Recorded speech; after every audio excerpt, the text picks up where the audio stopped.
नमस्कार ॲस्पिरंट्स, मी भूषण गोडके तुमच्या Kaivalya civil services mentors हबच्या ऑफिशियल यूट्यूब चॅनलमध्ये स्वागत करतो. आजचा आपल्या भेटण्याचा मुद्दा आहे तो म्हणजे नुकतेच MPSCने आता जी राज्यसेवा 2025 पासून डिस्क्रिप्टिव्ह पॅटर्ननुसार होणार आहे त्याचं क्वेश्चन पेपर जे स्ट्रक्चर आहे ते सध्या पब्लिश केलं आहे. कारण आतापर्यंत या अगोदर बऱ्याचशा मुलांच्या मनात संभ्रम होता की खरंच 2025 पासून डिस्क्रिप्टिव्ह पॅटर्न असेल का पुन्हा ऑब्जेक्टिव्ह पॅटर्न राहील. त्यामुळे ते स्टडी करण्याच्या बाबतीत पण काय दुविधा मनस्थितीमध्ये होते. तर मला वाटतं की आज ते जे मुलं दुविधा मनस्थितीमध्ये होते ते ॲस्पिरंट्स किंवा त्या मुलांचा जो काही डाऊट आहे तो डाऊट आज आयोगाने क्लिअर केलेला आहे. त्यासाठी आपण आयोगाला धन्यवाद म्हणूया आणि बघूया की नेमकं आयोगाने त्याच्यामध्ये काय सांगितलेलं आहे. आता हे सांगण्याच्या अगोदर आपण जर वर बघितलं ना तर सगळ्यात लक्षात येऊन जाते की त्यांनी जसं UPSCचा पॅटर्न घेतलाय ना त्याच पद्धतीने क्वेश्चन स्ट्रक्चर वगैरे जे असतील ते त्यांनी फॉलो केलेलं आहे. फक्त काही स्लाइट मायन्यूट चेंजेस मला या ठिकाणी दिसले. तर आता चला आपण बघूया. जसं तुम्हाला माहिती आहे की आता याच्यात 9 पेपर आहेत आणि मेन्सच्या लेवलला त्याच्यामध्ये जर बघितलं तर 2 हे लँग्वेजचे पेपर आहे. जे क्वालिफाईंग नेचरचे असतील त्याचे मार्क्स जे असतील ते मार्क्स हे कन्सिडर केले जाणार नाही. आणि उरलेले जे 7 पेपर आहे त्या 7 पेपरपैकी एक एसेचा, त्याच्यानंतर 4 GS म्हणजे GS1, GS2, GS3, GS4 आणि GS4 म्हणजे एथिक्स आणि एक ऑप्शनल सब्जेक्ट निवडायचा आणि एक ऑप्शनल सब्जेक्टचे 2 पेपर होतील आणि प्रत्येकी जे पेपर्स असतील ते 250 मार्काचे असतील. फक्त जे लँग्वेजचे पेपर आहे हे 300 मार्कांचे आहेत. आता पहिला जो अर्थ म्हणजे काय क्वालिफाईंग नेचरचा जो पेपर आहे मराठी भाषेचा तो 300 मार्क्ससाठी आहे आणि 3 तासामध्ये तो कम्प्लीट करायचा आहे. त्याच्यामध्ये त्यांनी काही त्याचे इन्स्ट्रक्शन्स दिलेले आहेत. त्या इन्स्ट्रक्शन्समध्ये त्यांनी सांगितलंय की सगळे क्वेश्चन्स जे असतील ते कंपल्सरी आहे. त्याच्यामध्ये कुठलाही तुम्हाला ऑप्शन दिला जाणार नाही आहेत आणि जोही काही प्रश्न असेल तर प्रश्नाच्या समोर त्याचे गुण दिले जातील. ठीक आहे. त्याच्यानंतर प्रश्नातील प्रत्येक उपप्रश्नाची उत्तरे जी असतील ते कॅन्डिडेटने एकाच ठिकाणी सोडवणे अपेक्षित आहे. म्हणजे असं नाही की क्वेश्चन ए समजा पहिला असेल आणि त्याचा जर समजा किंवा क्वेश्चन दुसरा असेल आणि त्याचा जर सब पार्ट असेल तो सब पार्ट तिथल्या तिथेच पूर्ण क्वेश्चन कंप्लीट करायचा आहे. तो जर दुसरीकडे वगैरे कुठे जर सॉल्व्ह केला ना तर त्याचे जे गुण आहेत ते पकडले जाणार नाहीत. आणि कुठल्याही जर मध्ये पेज वगैरे हे जर ब्लँक सोडलं तर ब्लँक सोडलेलं जे पेज आहे ते कट करायला पाहिजे. आणि जर ते कट नाही केलं तर म्हणजे तुम्ही लिहिलं असेल आणि ते जर तुम्ही कट नाही केलं तर जे गुण जे असतील ते गुण धरले जातील. म्हणजे जेणेकरून काही वेळेस कॅन्डिडेटला असं होतं की पहिल्यांदा लिहिलं नंतर ते त्यांना असं वाटतं की व्यवस्थित लिहिलं नाही, मग दुसरा जो क्वेश्चन ऑप्शनलमध्ये असेल तो लिहिला पाहिजे. आता हे जर लँग्वेजमध्ये तर काही लागू नाही पडत पण हे ऑप्शनलमध्ये लागू पडतं. पण लक्षात घ्या जोही पेपर तुम्ही सॉल्व्ह कराल तो सिक्वेन्शियल करा. सिक्वेन्शियल करत असताना तुम्हाला जेही काही नको आहे त्या ठिकाणी तुम्ही काट मारणे हे म्हणजे गरजेचं आहे. त्याच्यानंतर जो पेपर आहे ऑब्व्हियसली मराठी आणि देवनागरी लिपीमध्ये लिहायचा आहे आणि जिथे शब्दमर्यादा दिलेली आहे ती शब्दमर्यादा पालन केले पाहिजे असं या ठिकाणी आयोगाचं जे आहे ते एक्सपेक्टेशन आहे.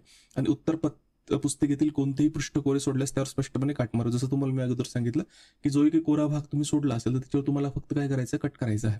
आता जर स्ट्रक्चर बघितलं आपण मराठी लँग्वेजचा तर त्याच्यामध्ये निबंध दिसतोय, परिच्छेदाचे आकलन, सारांश लेखन, मराठी उत्तराचे इंग्रजीमध्ये भाषांतर आणि इंग्रजी उत्तराचे मराठीमध्ये भाषांतर आणि परिपाठ व शब्दसंग्रह. आणि जर निबंध जर बघितला तर 100 मार्काला. त्याच्यात एकूण ते किती निबंध देतील हे तरी मेन्शन नाही केलेलं आहे पण नियर अबाउट 3 ते 4 देऊ शकतात. जसं UPSCच्या कॉन्टेक्समध्ये असतं कदाचित या ठिकाणी पण तसंच असेल. त्याच्यानंतर परिच्छेदाचे आकलन. ठीक आहे. म्हणजे पॅसेज असेल, पॅसेज बेस्ड क्वेश्चन्स असतील त्याच्यावर उत्तर लिहायचे. अजूनही ऑब्जेक्टिव्ह पॅटर्नमध्ये जो लँग्वेजचा पार्ट डिस्क्रिप्टिव्ह स्वरूपात पण होतं त्यामध्ये सुद्धा हे जे डायमेन्शन्स आहेत ते डायमेन्शन्स इन्क्लूड असतात. त्याच्यानंतर सारांश लेखन म्हणजे त्याला प्रेस रायटिंग म्हणतो. पॅसेज दिलेला असतो आणि 1/3 मध्ये त्याला काय करावं लागतं आपल्याला कन्वर्ट करावं लागतं. म्हणजे त्याला कन्साइज वेमध्ये लिहावं लागतं. मग हे ट्रान्सलेशन मराठीचे इंग्रजीमध्ये, इंग्रजीमध्ये चे मराठीमध्ये त्याच्यासाठी प्रत्येकी 20-20 गुण दिलेले आहे. आणि परिपाठ व शब्दसंग्रह म्हणजे ग्रामर्टिकल काही असतील, काही फिलिंग द ब्लँक्स असतील, काही सिनोनिम्स असतील, अँटोनिम म्हणजे समानार्थी शब्द, विरुद्धार्थी शब्द, मग त्याच्यानंतर म्हणी वगैरे असतील त्यासाठी त्यांनी 40 गुण या ठिकाणी राखलेले आहेत. आणि याचं काय आहे तर क्वालिफाईंग नेचर यांनी म्हटलेलं आहे. त्याच्यानंतर जर आपण पुढे बघितलं जो दुसरा आहे कन्व्हेन्शनल डिस्क्रिप्टिव्ह पॅटर्न क्वालिफाईंग नेचरचा तो आहे इंग्लिश. सिमिलरली आहे, त्याच्यामध्ये काही वेगळं नाही, फक्त मराठीचा मराठीत लिहायचा, इंग्रजीचा इंग्रजीमध्ये लिहायचा आहे. त्याच्यात पण त्यांनी तेच इन्स्ट्रक्शन्स दिलेले आहेत की जे सगळे काही क्वेश्चन्स आहेत ते अटेम्प्ट केले पाहिजे कॅन्डिडेटने. जेही काही नंबर्स असतील ते क्वेश्चनच्या समोर दिले असतील ज्याच्यानुसार त्याचं वेटेज किती ते लक्षात येईल. आणि त्याच्यानंतर बघा whenever option has been given only the required number of responses in the serial order attempted shall be assessed. म्हणजे जिथे कुठे तुम्हाला ऑप्शन दिलेला असेल तर जे सिरियल नंबरचे जे काही क्वेश्चन्स तुम्ही अटेम्प्ट केलेले असतील ते ग्राह्य ठिकाणी धरले जातील. Unless stock of attempt of a question shall be counted even if attempted partially. म्हणजे समजा तुम्ही कुठलाही क्वेश्चन हा जर अटेम्प्ट केलेला आहे आणि तो अटेम्प्ट केलेला क्वेश्चन हा समजा तुम्ही 2 ओळी जरी लिहिले असतील किंवा 3 ओळी जरी लिहिलेले असतील आणि त्याच्यानंतर तुम्ही त्याला जर कट नाही केलेलं आहे तर तो तुमचा क्वेश्चन ग्राह्य धरला जाईल. आता हे तुमचं खास करून ऑप्शनलचा जो पेपर आहे ना त्याच्यामध्ये फार महत्त्वाचं ठरतं. म्हणजे कारण ऑप्शनल पेपरमध्ये ज्यावेळेस आपण पुढे बघूया की 2 सेक्शन्स असतात, 4 क्वेश्चन दिले असतात सेक्शन ए मध्ये आणि सेक्शन बी मध्ये. त्याच्यापैकी सेक्शन ए मधला पहिला क्वेश्चन कंपल्सरी असतो, सेक्शन बी मधला दुसरा क्वेश्चन कंपल्सरी असतो. त्याच्यानंतर ऍटलिस्ट एक क्वेश्चन जो असेल तो प्रत्येक सेक्शन मधून निवडला पाहिजे, म्हणजे सेक्शन आणि सेक्शन बी मधून. आणि उरलेला जो एक क्वेश्चन असतो तो एक तर ए मधला निवडा किंवा बी मध्ये निवडा. तिथे ठिकाणी आपल्याला चॉईस असतो. मग काही वेळेस कॅन्डिडेटला असं होतं की त्यांना असं वाटतं की आपण एक पर्टिक्युलर क्वेश्चन जो असेल शेवटचा म्हणजे जो आपल्याला 5वा अटेम्प्ट करायचा आहे तो एक तर सेक्शन ए मधून लिहायला सुरुवात केल्यावर त्यांना असं जाणवतं की नाही आपल्याला हात जमत नाही. मग त्याच्यानंतर ते सोडून ते सेक्शन बी मधला कुठला तरी एक क्वेश्चन निवडू शकतात. अशा वेळेस जर तुम्ही तो अटेम्प्ट केलेला क्वेश्चन जर कट नाही केला तर त्याचे मार्क पहिले ग्राह्य धरले जातील, म्हणून तो कट करणे आवश्यक आहे. आता हे ऑप्शनमध्ये जास्त जे ते ऍप्लिकेबल ठरते. लक्षात घ्या, answer must be written in English. म्हणजे इंग्लिशचा पेपर आहे तर ऑब्व्हियसली तुम्हाला मराठीत लिहून तर चालणार नाही, इंग्लिशमध्येच लिहायला पाहिजे. जेही काही पेज लेफ्ट म्हणजे काही ब्लँक असणार त्याच्यात स्टॉक ऑफ करणे एक्सपेक्टेड आहे. मग पुन्हा याच्यामधले जर डायमेन्शन्स बघितले की कशावर क्वेश्चन्स विचारले जाऊ शकतात. एसे म्हणजे एसे 100 मार्कला निबंध, कॉम्प्रिहेन्शन ऑफ गिव्हन पॅसेज आणि पॅसेजच्या उत्तरावरचे जे काही प्रश्न असतील ते. त्याच्यानंतर प्रेस रायटिंग म्हणजे 1/3 मध्ये काय करायचं तो पॅसेज कन्वर्ट करायचा आहे. युजेस ऑफ व्होकॅब्युलरी पार्ट 1 आणि युजेस ऑफ व्होकॅब्युलरी पार्ट 2. आता इथे या ठिकाणी ट्रान्सलेशन नाही दिलेलं आहे तर व्होकॅब्युलरीचा जो पार्ट आहे मग त्याच्यामध्ये synonym, antonyms, fill in the blanks ह्या ज्या काही गोष्टी असतील त्या असू शकतात. याच्यासाठी आपण युपीएससीचे जर प्रिव्हियस इयर क्वेश्चन पेपर बघितले तर ते आपल्याला व्यवस्थित समजण्यास मदत होऊ शकतात. आता यानंतर जर पुन्हा बघितलं आपण की अनिवार्य किंवा मॅन्डेटरी पेपर. मग आता याच्यामधलं पहिला मॅन्डेटरी पेपर जो होतो पेपर 3 यांनी म्हटलेला आहे आणि तो आहे एसे. आता एसे जर लिहित असताना त्याच्यात त्यांनी इन्स्ट्रक्शन दिलेले आहेत. The question paper is divided into 2 section. म्हणजे तुम्हाला काय दिले जातील 2 सेक्शन दिलेले आहेत पेपरमध्ये, सेक्शन ए आणि सेक्शन बी. सेक्शन ए मध्ये 4 टॉपिक दिलेले आहेत आणि सेक्शन बी मध्ये 4 टॉपिक दिलेले राहतील. आणि तुम्हाला या 4 पैकी कुठला तरी एक एसे निवडायचा आहे, तो सेक्शन ए मध्ये लिहायचा आहे. आणि सेक्शन बी मधला कुठला तरी हे 4 दिलेले जे ऑप्शन्स आहेत त्याच्यापैकी कुठला तरी एक एसे निवडायचा आहे आणि तो या ठिकाणी लिहायचा आहे. आणि तो प्रत्येक निवडलेला तुमचा जो एसे असणार आहे तो 125 मार्क्स जो असणार तो कॅरी करणार. हे सिमिलरली जे युपीएससी मध्ये केलं जातं त्याच पद्धतीमध्ये आहे. मग आता याच्यात इन्स्ट्रक्शन जे आहेत ते लक्षात आपण जसं बघितलं ते घ्या.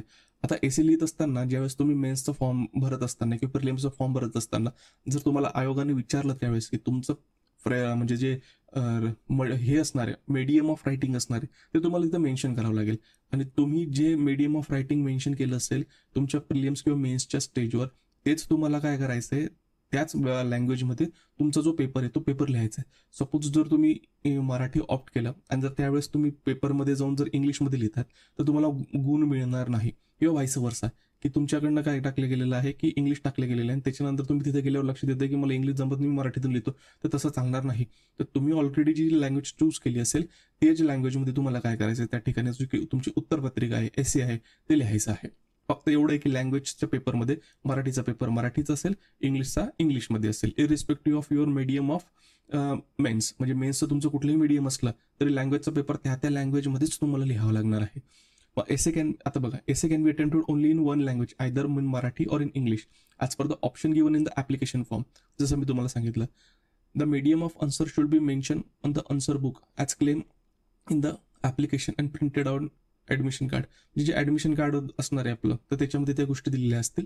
ठीक आहे, ते महत्त्वाचं आहे. The answers written in medium other than the authorise one will not be assess and no marks will be assign to them. म्हणजे जर तुम्ही जो लँग्वेज निवडले त्याच्या व्यतिरिक्त जर तुम्ही कुठल्या दुसऱ्या लँग्वेजमध्ये जर लिहिलं ना तर तिथे तुम्हाला मार्क मिळणार नाही. याच्यात पण यांनी म्हटले की वर्ड लिमिट असेल की जे स्पेसिफाईड केलेले राहील क्वेश्चन पेपरमध्ये ते काय करावं लागेल तर अडहेअर करावं लागेल. Any page or portion of the page left blank in the answer booklet must be clearly struck off. म्हणजे जसं अगोदर की जिथे जिथे कोर असेल तिथे तिथे तुम्ही काय करावं लागेल ते कट करायला हवं. हा झाला एसेचा. आता उरलेलं जर आपण पेपर बघितलं म्हणजे पेपर 4 ते 6 म्हणजे ज्याला आपण GS1 to GS3 म्हणतो, प्रत्येक जो पेपर आहे तो 250 मार्काला कॅरी होतो. 3 तासामध्ये कंप्लीट करायचा आहे. माध्यम एक तर मराठी असू शकतं किंवा इंग्रजी असू शकतं. आणि जर पुन्हा डिस्क्रिप्टिव्ह म्हणजे पारंपरिक वर्णनात्मक. आता क्वेश्चन पेपर स्पेसिफिक इन्स्ट्रक्शन्स त्यांनी या ठिकाणी दिलेले आहेत. मग आता तिथे काय असणार आहे की 20 क्वेश्चन्स असणार आहे, प्रिंटेड बोथ इन मराठी आणि इंग्लिश. जसं म्हणजे काय ट्रान्सलेशन असते, जसं आपण प्रिलिम्सच्या बाबतीत बघितलं की UPSCच्या कॉन्टेक्समध्ये बघितलं. UPSCच्या कॉन्टेक्समध्ये काय असतं, इंग्लिश आणि हिंदी असतं. इथे काय असणार आहे, मराठी आणि इंग्लिश याच्यामध्ये काय दिलेले असतील तर क्वेश्चन्स दिलेले असतील आणि 20 क्वेश्चन्स असतील. आता 20 क्वेश्चन्समध्ये त्यांनी सांगितलेले 1 ते 10 क्वेश्चन्स आहेत ना, हे 10 मार्काला कॅरी होतील आणि 11 ते 20 जे क्वेश्चन्स आहेत नंबरचे क्वेश्चन ते 15 मार्काला कॅरी होतील. आणि 10 मार्कासाठी जे वेटेज आहे ना, त्याचं जे उत्तर आहे ते 150 शब्दामध्ये लिहायचं आहे आणि 15 मार्कासाठी जे काही क्वेश्चन्स असतील ना, त्याचं उत्तर 250 शब्दांमध्ये लिहायचं आहे. आता हे आपण 1 बाय 1 या गोष्टी बघून घ्या. ऑल क्वेश्चन्स आर कंपल्सरी, म्हणजे सगळे क्वेश्चन या ठिकाणी GS मध्ये काय ते कंपल्सरी आहे. The number of marks carried by a question or part is indicated against it. म्हणजे काय, प्रत्येक क्वेश्चनच्या समोर त्याला किती मार्क ते कॅरी करतं ते दिलं गेलेलं असेल. All questions can be attempted only in one language, either in Marathi or in English, as per option given in the application form. म्हणजे तुम्ही फॉर्म फिल करत असताना जेही मीडियम ऑफ रायटिंग देणार आहात एक्झामचं, त्याच मीडियम ऑफ रायटिंगमध्ये तुम्हाला काय लिहायचं आहे ते आन्सर्स लिहायचे आहेत. आता medium of answer should be mention on the answer book as claim in the application and printed admission card. म्हणजे काय, तेच वरती जे आपण वाचलं तेच आहे. म्हणजे आणि दुसरं जर ऑथराईज मीडियम म्हणजे तुम्ही जे चूज केले त्याच्या व्यतिरिक्त जे कुठल्या मीडियममध्ये जर तुम्ही लिहिलं तर ते असेस केलं जाणार नाही. आता लक्षात घ्या, when your option has been given only the required number of responses in the serial order attempted shall be assess. जसं या अगोदर मी तुम्हाला सांगितलं की हे लागू पडतं ऑप्शनलच्या पेपरमध्ये, या ठिकाणी तर नाही. पण कदाचित जर त्यांनी क्वेश्चनमध्ये काही सब क्वेश्चन्स टाकले, त्यामध्ये जर काही त्यांनी ऑप्शन वगैरे दिले तर काही सांगता येत नाही. त्याच्यामुळे हे लक्षात घ्या, म्हणजे कुठलाही क्वेश्चन जो असेल ना, तुम्हाला होल ॲज अ अटेम्प्ट करायचा आहे. पार्शली त्याच्यामधला तुम्ही अटेम्प्ट करून चालणार नाही. म्हणजे त्याच्यामधलं सब पार्ट जे असतील तुम्हाला होल क्वेश्चन अटेम्प्ट करावं लागेल. ठीक आहे. त्याच्यानंतर candidates are expected to answer all the sub questions of a question together. जसं मी तुम्हाला सांगितलं की समजा एखादा क्वेश्चन हा समजा क्वेश्चन ए जो असेल एक तो ABC मध्ये जर डिवाइड केलेला असेल तर ABC मध्ये जर डिवाइड करून कंबाईन होऊन जर त्याचे काही 15 किंवा 20 मार्क किंवा 10 मार्क जर कॅरी होत असतील तर तुम्हाला तो ॲट ए टाइम एकाच प्लेसमध्ये काय करावं लागेल, त्याच ठिकाणी ते तुम्हाला हे करावं लागेल, म्हणजे आन्सर लिहावं लागेल. ते इकडे तिकडे जर तुम्ही काही पार्ट इथे लिहिल्यानं उरलेला दुसरीकडे लिहिला तर तसं चालणार नाही. आता if a sub question of a question is attempted elsewhere after living a page or after attempting another question, the latter sub question shall be overlook. म्हणजे पुन्हा जसं मी तुम्हाला सांगितलं की एक क्वेश्चन होलली किंवा कम्प्लिटली एकाच ठिकाणी अटेम्प्ट करा, त्याच्यातला जर उरलेला पार्ट तुम्ही कुठे दुसरीकडे वगैरे जर अटेम्प्ट केला तर तो ग्राह्य धरला जाणार नाही, त्याचे मार्क ग्राह्य धरले जाणार नाहीत. आता इथं जे पुन्हा 1 ते 10 जे क्वेश्चन्स असतील ते 150 वर्ड्समध्ये लिहायचे आहेत आणि क्वेश्चन नंबर 11 to 20 जे असतील 250 वर्ड्समध्ये लिहायचे आहेत. आता यांनी सांगितले की वर्ड लिमिट जे असेल ते क्रॉस करू नका. आता any page or portion of the page left blank in the answer booklet must be clearly struck off. जसं अगोदर आहे की जर कुठलं पेज तुमच्याकडनं कोरं राहिलं असेल, तुम्हाला कुठला क्वेश्चन जमला नसेल, तो कोरा सुटला असेल, तुम्ही त्याला स्ट्रक ऑफ करा. आता हे पण फार महत्वाचं आहे, हे शेवटची जो पॉईंट आहे, English version of the question shall be authentic in case of any type of ambiguity. म्हणजे आता क्वेश्चन मराठी आणि इंग्रजी हे दोघांमध्ये आहे. दोघांमध्ये असल्यानंतर जर कुठल्याही क्वेश्चन वाचण्यामध्ये संदिग्धता निर्माण झाली तर जे इंग्लिश क्वेश्चनचं इंटरप्रिटेशन आहे ते फायनल मानलं जाईल. कारण हे एकदा आय थिंक मला वाटतं 2016 का 2017 मध्ये UPSCच्या एसीच्या क्वेश्चनमध्ये झालं होतं, if development is not in gender it will be in danger. आता इथे इन जेंडरचा जर मिनिंग बघितला ना, हा वेगळा येतो, पण तिथे त्यांनी इन जेंडरचा मिनिंग घेतला होता with respect to gender justice. आता असे जर टॉपिक बघितले ना, जिथे कोटेशनमध्ये वगैरे येतात, काही येतात, त्याचा शब्दचा अर्थ आल्यापेक्षा त्याचा जो काही होल मिनिंग आहे तो फार इम्पॉर्टंट ठरतो. आणि तोही कुठल्या कॉन्टेक्स्टमध्ये जो इंग्लिश व्हर्जन असेल ते त्याचं फायनल काय धरलं जाईल, तर त्याचं जे इंटरप्रिटेशन आहे ते फायनल धरलं जाईल. हे झालं क्वेश्चन पेपर पेपर 4 ते 6 साठी, ज्याला आपण GS1 to 3 म्हणतो, त्यांच्यासाठी हे कॉमन आहे हे स्ट्रक्चर ॲज पर. आता याच्यावर क्वेश्चन जे विचारले जाईल ते सिलेबसच्या टॉपिकनुसार विचारलं. त्याच्यानंतर पेपर 7 म्हणजे त्याला जर आपण म्हटलो एथिक्सचा पेपर, हाही मॅन्डेटरी आहे. जनरल स्टडीज गुण 250 आहे. त्याच्यानंतर काय आहे, 3 तासात कंप्लीट करायचं डिस्क्रिप्टिव्ह पॅटर्ननुसार. आता क्वेश्चन पेपरचे स्पेसिफिक जे इन्स्ट्रक्शन्स आहेत ते पण काही नियर अबाउट सम आहे, पण याच्यात काही थोडे स्लाइट चेंजेस आहे स्ट्रक्चरमध्ये. आता याच्यामध्ये काय आहे की अगोदरपर्यंत आपण बघितले होते GS1 to 3 मध्ये 20 क्वेश्चन्स होते. इथे तसं नाही, इथे त्यांनी किती दिलेले आहेत, 12 क्वेश्चन्स दिलेले आहेत. हे 12 क्वेश्चन्स जे असतील ते 2 सेक्शनमध्ये डिवाइड केले, सेक्शन A आणि सेक्शन B. सेक्शन ए मध्ये थिअरॉटिकल पार्ट असेल, सेक्शन बी मध्ये केस स्टडीज पार्ट असेल, and both printed in Marathi आणि इंग्लिश. तेच ऑल क्वेश्चन्स आर कंपल्सरी, सगळे क्वेश्चन कंपल्सरी आहे. त्याच्यानंतर कुठल्या क्वेश्चनला किती मार्क आहे हे ते क्वेश्चनमध्ये दिलेलं राहील. त्याच्यानंतर तुम्ही जे ऑप्शनची निवडलं असणार आहे तुमचं रायटिंगचं फॉर्म फिलअप करताना त्याच लँग्वेजमध्ये तुम्हाला काय करायचं आहे तर उत्तर हे लिहायचं आहे. त्याच्यानंतर पूर्ण जो क्वेश्चन आहे तो होलसम एकाच ठिकाणी काय करायचं आहे तुम्हाला अटेम्प्ट करायचं आहे. हे बाकीचे इन्स्ट्रक्शन्स आपण अगोदर वाचलेले आहेत. Candidates are expected to answer all the sub question of question together. जसं मी तुम्हाला अगोदर सांगितलं की सगळे क्वेश्चन्स काय करायचे तुम्हाला सोबतच हे करायचे आहेत, आपण काय म्हणू शकतो लिहायचे आहेत. आता याच्यामध्ये त्यांनी दिले की answer to the sub questions of question number 1 A should be in 30 words each. Answer to the question number 1 B C and sub question of question number 2 to 6 should be in 150 words, whereas to question number 7 to 12 should be 250 words. आता आपण structure बघून घेऊया. आता याच्यात त्यांनी काय म्हटलेलं आहे की आता हे जे पहिल्या म्हणजे हा जो सेक्शन आहे एथिक्सच्या पेपरला 2 सेक्शनमध्ये त्यांनी डिवाइड केलेले आहेत. पहिल्या क्वेश्चन म्हणजे सेक्शनमध्ये 6 क्वेश्चन्स असतील, दुसऱ्या याच्यामध्ये 6 असतील. आता हा जो 1 नंबरचा क्वेश्चन आहे ना, त्या 1 नंबरच्या क्वेश्चनमध्ये 3 पार्ट्स आहेत A B C. हा जो ए ला पण आहे ना तर सब अजून सब पार्टमध्ये डिवाइड केलेले 1 2 3 4 5. आता हे जे सब पार्ट आहेत ना A1 A2 A3 A4 A5 हे प्रत्येकी काय 30 वर्ड्समध्ये अटेम्प्ट करायचे. म्हणजे 30 वर्ड्सपेक्षा जास्त वर्ड यूज करू नका. आणि उरलेले जे 10 मार्काचे क्वेश्चन्स आहेत ना त्याच्यासाठी जी वर्ड लिमिट दिलेली ती 150 मार्क दिलेली आहे. आणि सेक्शन बी मध्ये जर आपण गेलो ना की केस स्टडीज, मग केस स्टडीज जे विचारल्या जातील ना ते केस स्टडीज प्रत्येक केस स्टडी 20 मार्कासाठी आहे. आणि 20 मार्कासाठी असल्यानंतर तुम्हाला ते केस स्टडीचं जे आन्सर आहे हे 250 वर्ड्समध्ये लिहिणे एक्सपेक्टेड आहे. हे त्यांनी त्या ठिकाणी दिलेलं होतं. त्यानंतर कीप इन वर्ड लिमिट जी असेल ती लक्षात ठेवायची आहे. Any page or portion of page left blank in question cum answer booklet must be clearly struck off. आणि इंग्लिश व्हर्जन जे काही त्याचं ऑथेंटिकेट इंटरप्रिटेशन ते महत्वाचं आहे. आता हे जे सगळे पेपर्स दिले असतील ना सिमिलर टू युपीएससी जसं क्वेश्चन कम आन्सर बुकलेट देते ना त्याच पद्धतीमध्ये काय असणार या ठिकाणी तुम्हाला जे काही क्वेश्चन पेपर आपण जो म्हणतो तो क्वेश्चन पेपर या ठिकाणी दिलेला राहील. म्हणजे क्वेश्चन आणि क्वेश्चनच्या खाली त्या ठिकाणी आपण म्हणू शकतो की त्याचं जे काही उत्तर लिहिण्याची जागा आहे ती उत्तर लिहिण्याची जागा त्या ठिकाणी दिलेली असेल. आता हे झालं एसीच्या बाबतीत. पहिले आपण 2 लँग्वेजचे जे क्वालिफाईंग पेपर ते बघितले, एसी बघितला. त्याच्यानंतर जीएसचे जे 4 पेपर्स आहेत ते, आणि त्याच्यानंतर ऑप्शनलमध्ये पण त्यांनी क्लिअरली इन्स्ट्रक्शन्स दिलेले आहेत. आता क्लिअरली इन्स्ट्रक्शन्स म्हणजे काय की पुन्हा काय एक ऑप्शनल निवडायचं आहे त्याचे 2 पेपर होतील. ठीक आहे. त्याच्यानंतर पुन्हा 3 तास प्रत्येक पेपरला राहील, 250 मार्क कन्व्हेन्शनल किंवा डिस्क्रिप्टिव्ह टाईप. आता याच्यामध्ये जसं मी तुम्हाला सांगितलं की there are 8 questions divided into 2 section of which 5 are to be attempted. म्हणजे तुम्हाला ऑप्शनल पेपरमध्ये 8 क्वेश्चन्स दिलेले राहतील. प्रत्येक क्वेश्चन हा 50 मार्काला कॅरी होईल. आणि त्या 8 क्वेश्चन पैकी तुम्हाला 5 क्वेश्चन हे काय करायचे तर अटेम्प्ट करायचे. पण ते 5 क्वेश्चन पण अटेम्प्ट करत असताना लक्षात काय घ्यायचं आहे प्रत्येक पेपरमधला जो क्वेश्चन 1 आणि 5 आहे ना तो कंपल्सरी आहे. कारण हे जे 8 क्वेश्चन्स दिलेले आहेत ना हे 2 सेक्शनमध्ये डिवाइड होतील, सेक्शन ए आणि सेक्शन बी.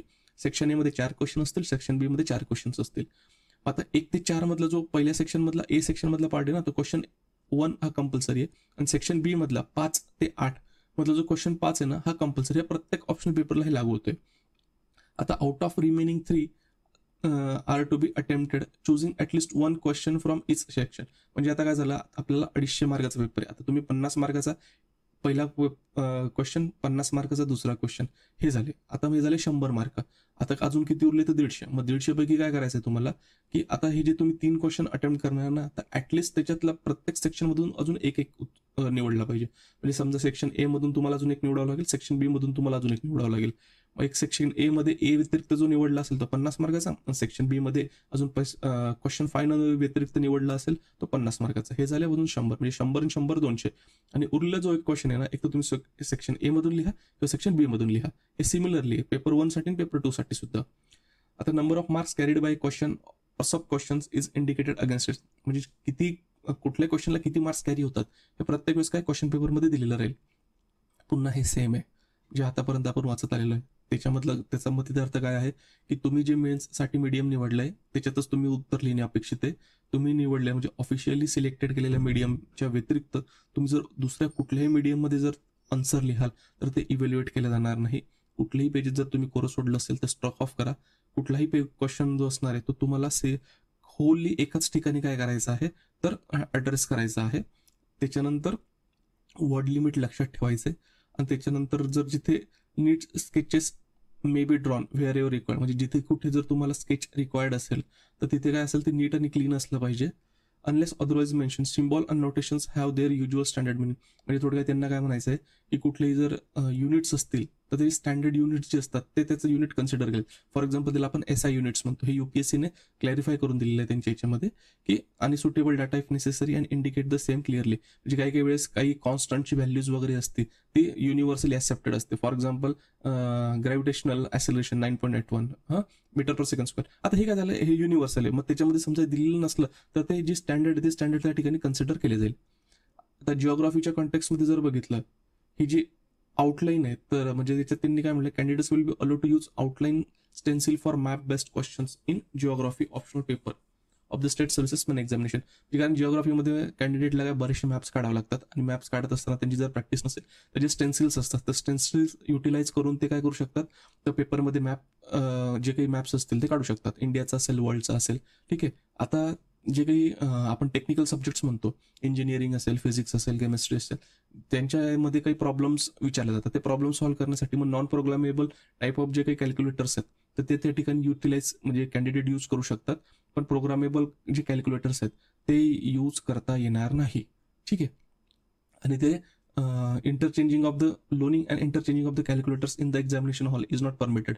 म्हणजे तुमच्या पेपरला जर तुम्हाला माहिती आहे की तिथे कॅल्क्युलेटर लागणार आहे तर कॅल्क्युलेटर तुमचं स्वतःचं इंडिव्हिज्युअली असलं पाहिजे. एक्झामिनेशन हॉलमध्ये जाऊन तुम्ही एकमेकांचं जे कॅल्क्युलेटर आहे ते एक्सचेंज करू शकत नाही. हे महत्त्वाचं. बाकीचे इन्स्ट्रक्शन तुम्हाला समजून सांगितले मराठीत ॲज इट इज आहे. आता जिथे त्यांनी स्ट्रक्चर दिलेलं आहे म्हणजे question paper structure for optional paper 1 and optional paper 2 of the following subject.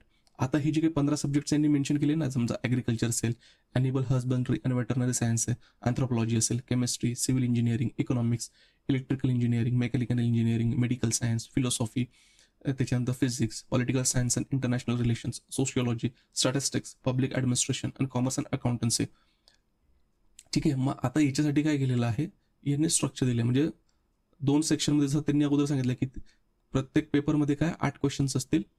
हे 8 क्वेश्चन, 4 क्वेश्चन ए सेक्शनमध्ये, 4 क्वेश्चन दुसऱ्या सेक्शनमध्ये, हे झाले 8. कॅन्डिडेटला काय प्रत्येक हा जो पहिला आहे आणि हा जो 5वा आहे हा कंपल्सरी आहे. हा कंपल्सरी झाल्यानंतर उरलेले 3 क्वेश्चन्स आहेत ते असे निवडायचे आहेत की प्रत्येक एक सेक्शनमधून एक तरी क्वेश्चन असला पाहिजे.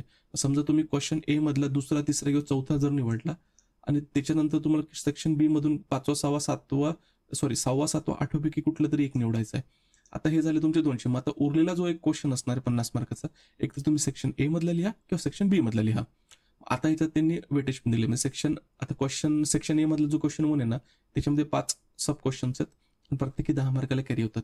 त्याच्यानंतर क्वेश्चन 2 जर बघितला मग तो 3 क्वेश्चनमध्ये डिवाइड आहे, ABC, आणि त्याच्यामध्ये काय 20-20-10, ABC 20-20-10, ABC 20-20-10.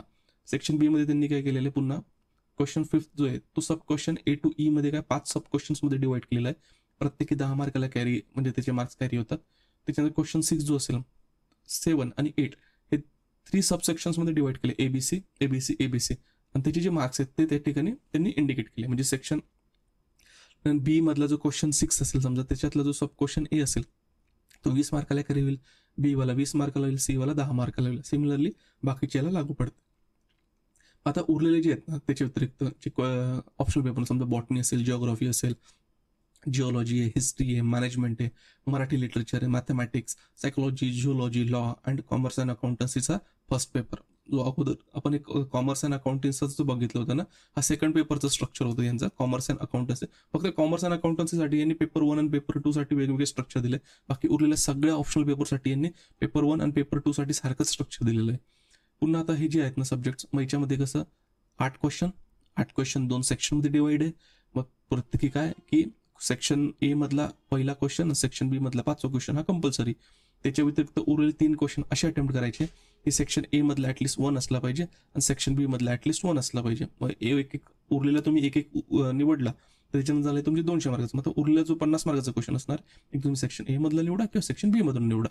आता याच्यात त्यांनी स्ट्रक्चर कसं दिलेलं आहे, हे उर्वरित जे काही ऑप्शन आहे त्याच्यासाठी पुन्हा सेम. क्वेश्चन ए मध्ये त्याचे सब क्वेश्चन 5 आहेत आणि प्रत्येक क्वेश्चन 10 मार्काला कॅरी होतोय. क्वेश्चन 2 जो असेल त्याच्यामध्ये हे क्वेश्चन 2, 3, 4 किंवा आणि 6, 7, 8 याच्यामध्ये जे आहेत 3 सब क्वेश्चन्समध्ये डिवाइड केलेले आहेत. आणि क्वेश्चन ए जर बघितला तो 20 मार्काला आहे, क्वेश्चन बी 15, सी 15. पुन्हा क्वेश्चन 3 मधला ए 20 मार्काला, बी 15 मार्काला, सी 15 मार्काला. Similarly for question 4. आता सेक्शन बी मध्ये जर आपण आलो तर पुन्हा त्याच्यात काय आहे, क्वेश्चन 5 जो आहे तर क्वेश्चन 5 सब पार्ट्स 5 आहेत. पुन्हा प्रत्येकी 10 मार्काला वेटेज कॅरी होते. क्वेश्चन 6 ते 8 मध्ये जर बघितले तर प्रत्येक क्वेश्चन हा 3 सब पार्ट्समध्ये काय केलेला आहे तर डिवाइड केलेला आहे. क्वेश्चन त्याच्यामधला पहिला जो सब क्वेश्चन असणार आहे तो 20 मार्काला त्याचं वेटेज आहे आणि उरलेले 2 जे ते 15-15ला आहेत. हे सिमिलरली 6, 7, 8 जे आहेत ते. आता मला वाटतं की हे MPSCने फार व्यवस्थित या ठिकाणी आपल्याला हे जे काही स्ट्रक्चर आहे मेन्सच्या स्टेजचं ते दिलेलं आहे. तर लक्षात घ्या, हे सगळं जे स्ट्रक्चर्स आहे हे आयोगाच्या संकेतस्थळावर अवेलेबल आहेत. तुम्ही तिथूनही रीड करू शकतात किंवा तुम्ही आपल्या टेलिग्राम ग्रुपला जॉईन होऊन याची PDF सुद्धा मिळवू शकतात. टेलिग्राम ग्रुपची जी काही लिंक आहे ती आपल्या डिस्क्रिप्शन बॉक्समध्ये दिलेली आहे. म्हणजे आता हे कन्फर्म झालेलं आहे की MPSC राज्यसेवा 2025 पासून डिस्क्रिप्टिव्ह पॅटर्ननुसार होणार. त्याच्यामुळे ज्यांना MPSC राज्यसेवा आणि UPSC दोघंही करायचं आहे तर त्यांनी अभ्यासाला तुरंत लागणे फार महत्त्वाचं आहे. कारण की आता आपल्याकडे असणारा जो वेळ आहे तो वेळ हा फार कमी प्रमाणात राहिलेला आहे. आणि त्याच्यानंतर हे जे क्वेश्चन कम आन्सर बुकलेट आहे आणि त्याचं जे स्ट्रक्चर आहे हे व्यवस्थित बघून घ्या. एकदा UPSCचं जे काही क्वेश्चन कम आन्सर बुकलेट असतील हे पण व्यवस्थित बघा. ते पण आपल्या टेलिग्राम ग्रुपवर तुम्हाला मिळून जातील आणि तिथून तुम्हाला ते व्यवस्थित लक्षात येतील ते कसे असतात किंवा काय असतात. मग आता जे काही हे डिस्कशन झाल्यानंतर तर महत्त्वाचं काय ठरवतो मित्रांनो की आता जे प्रिपरेशन स्ट्रॅटेजी आहे ना उरलेली ही कशी असली पाहिजे. आता कारण जर आयडियल सिच्युएशन जर बघितलं ना तर आपण त्याच्या संदर्भात बोलूया की आता उर्वरित जो पार्ट आपला जो जे काही एक डाऊट होते किंवा ॲम्बिगिटी होती ती तर क्लिअर झाली की नाही, आता डिस्क्रिप्टिव्ह पॅटर्ननुसारच होणार. तर मग आता जर प्रिपरेशन करायचं असेल तर आताची स्ट्रॅटेजी कशी असली पाहिजे त्या संदर्भात आपण एक 10-15 मिनिटात बोलूया, जेणेकरून तुमचं जे स्टडी असणार त्या स्टडीला तुम्हाला व्यवस्थित डायरेक्शन आहे ते व्यवस्थित डायरेक्शन या ठिकाणी मिळेल. आता लक्षात घ्या, आज जी आपण स्ट्रॅटेजीबद्दल बोलतोय ना तर त्याची आहे तारीख 13 ऑगस्ट. आता ही जी काही टिप्सचे डॉक्युमेंट्स आहेत ना मी काल तयार केलं होतं आणि हे आमच्या टेलिग्राम ग्रुपवर जे स्टुडंट्स आहेत त्या स्टुडंटला सर्क्युलेट केलं होतं. तर जेणेकरून त्यांची जी काही स्टडी असेल तर स्टडीचं डायरेक्शन हा क्लिअर असला पाहिजे. आता लक्षात घ्या, जेव्हाही आपण कॉम्पिटेटिव्ह एक्झामसाठी प्रिपेअर करतो ना त्याचा आयडियल प्लॅन काय असतो, तर आयडियल प्लॅन असं असतो की ज्या वेळेस आपण मेन्स त्याची देणार म्हणजे प्रिलिम्स झाल्यानंतर मेन्स देणार आहोत ना तर मेन्सचा जो सगळा सिलेबस असेल ना आपला हा व्यवस्थित कव्हर झालेला पाहिजे. म्हणजे इन्क्लुडिंग त्याचे नोट्स असतील, त्याचे कॉन्सेप्ट्स असतील आणि सगळं तो व्यवस्थित अभ्यासून झालेला पाहिजे. आणि प्रिलिम्स झाल्यापासून ते मेन्सपर्यंत जे पेपर असतील तर उरलेल्या ड्युरेशनमध्ये फक्त काय असलं पाहिजे तर जे रिव्हिजन असेल, व्हॅल्यू एडिशन असेल आणि आन्सर रायटिंग असेल हेच पार्ट त्याच्यामध्ये आले पाहिजे. It is a ideal condition. ही काय असली पाहिजे तर आयडियल कंडिशन. आता प्रत्येक वेळेस आयडियल कंडिशन मॅच होईल हे गरजेचं नाही. तर मग आता त्याच्यामध्ये आपल्या लक्षात असलं पाहिजे की आपल्याकडे असणारा जो वेळ आहे तो आपण कसा युटिलाइज करू शकतो. म्हणजे जेणेकरून काय आपण आयडियलिझमकडून प्रॅग्मॅटिझमकडे जर गेलो तर तो कसा आपण हँडल करू शकतो, जेणेकरून जे 2025ची एक्झाम असेल मग ती UPSCची असेल किंवा MPSCची असतील हे आपल्याला व्यवस्थित टॅकल करता येऊ शकते. आता तुमच्यापैकी बरेचसे कॅन्डिडेट्स जे आहेत ते UPSCसाठी जे प्रिपेअर करतात तर त्यांचे 1-2 अटेम्प्ट झाले असतील, त्यांनी प्रिलिम्स अगोदर दिली असेल, काहींची प्रिलिम्स निघाली असतील तर ते यावेळेस मेन्स देत असतील, काहींची प्रिलिम्स निघाली नसेल तर ते आता काय पुन्हा पुढच्या वर्षी वगैरे अटेम्प्ट देतील. आणि प्रिलिम्स पास झाल्यानंतर तर प्रत्येकाला मेन्स द्यायचीच आहे, कारण ऑब्व्हियसली मेन्स देऊन इंटरव्ह्यू देऊन तरच फायनल सिलेक्शन होणार आहे. फक्त प्रिलिम्स देऊन फायदा होणार आहे का नाही. तर ते आपल्याला जे सगळे स्टेजेस आहेत ते 1 गो मध्ये काय करायचे आहेत तर क्लिअर करायचे आहेत. मग आता जे आपण डिस्कशन करतोय ना, जर आता आपण ढोबळ मानाने बघितलं की आजपासून तर डिसेंबरपर्यंत जर पुढची आपण परीक्षा पकडली की समजा UPSCने ते कॅलेंडर त्यांचं डिक्लेअर केलंय की मेच्या एंडिंगमध्ये UPSCची प्रिलिम्स आहे आणि UPSCची प्रिलिम्स झाल्यानंतर त्यांची मेन्स जी आहे ती सप्टेंबरमध्ये. आणि आता प्रॉब्लेम UPSCसाठीच्या मुलांसाठी असा आहे की अगोदरपर्यंत म्हणजे मागच्या 10 वर्षांमध्ये तुम्ही प्रिलिम्स आणि मेन्समधलं जर ड्युरेशन बघितलं ना हा कमीत कमी 90 दिवसाचा राहायचा. म्हणजे 90 ते 100 दिवस हे डिपेंडिंग ऑन द व्हेरिएशन. आता पुढच्या वर्षी काय होणार आहे की मागच्या 10-12 वर्षांमध्ये सगळ्यात कमी दिवस कॅन्डिडेट्सला मेन्सच्या प्रिपरेशनसाठी मिळणार आहे. म्हणून कॅन्डिडेट जे UPSCसाठी प्रिपेअर करतात त्यांच्यासाठी तर हमखास त्यांची मेन लेवलची जी स्टेज आहे ही व्यवस्थित कंप्लीट होणे किंवा स्टडी करून घेणे हे गरजेचं आहे. MPSCसाठी पण तसंच आहे. आता MPSCने आतापर्यंतचा MPSCचा ट्रेंड कसा राहिला आहे की MPSC राज्यसेवेची प्रिलिम्स झाल्यानंतर त्यांचा मेन्समध्ये नियर अबाउट 3.5-4 महिन्याचा गॅप असतो. आता तसंच कदाचित ते पुढच्या वर्षी पण ठेवू शकतात जर आतापर्यंत आपण ट्रेंड घेतला तर, कारण अजूनपर्यंत MPSCने तरी पुढच्या वर्षीचं कॅलेंडर डिक्लेअर केलेलं नाही. त्याच्यामुळे एक्झॅक्टली प्रिलिम्स आणि मेन्समध्ये किती ड्युरेशन राहील हे अजून आपल्याला लगेच काही सांगता येणार नाही. पण आपण धरून चलूया 3 ते 4 महिने म्हणजे आतापर्यंत जेवढा होता तेवढा असेल. आता हे कन्सिडर करत असताना जर आतापासून आपण कन्सिडर केलं की पुढच्या वर्षी UPSCची तर प्रिलिम्स फिक्स्ड आहे, ती मेमध्ये होणार आहे, आणि समजा राज्यसेवेची जर आपण ढोबळ मानाने बघितली, समजा एप्रिलपर्यंत, मार्च एप्रिलपर्यंत होईल. ठीक आहे. मग आता हे जर दोघी कन्सिडरेशन जर घेतलं ना, तर लक्षात घ्या की आयडियली आपला जो प्रिपरेशन फेज जो असणार आहे, तर मेन्ससाठी जर आपल्याला प्रिपेअर करायचं असेल ना, तर हे त्याचा वेळ आपल्याला कुठपर्यंत मिळतोय, डिसेंबर 2024च्या पर्यंत. कारण जानेवारी स्टार्ट झाल्यानंतर हा जो सगळ्या मुलांचा कल असतो आणि ऑब्व्हियसली तो झाला पाहिजे, हा प्रिलिम्सकडे शिफ्ट झाला पाहिजे.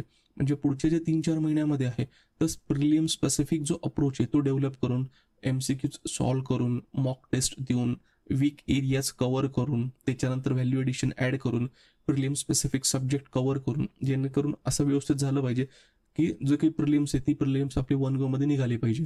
आणि UPSCच्या कॉन्टॅक्टमध्ये पुन्हा CSATला सुद्धा वेटेज द्यावं लागतं. कारण मागच्या 3-4-5 वर्षामध्ये जर बघितलं तर CSAT एकदम डायसी झालेला आहे.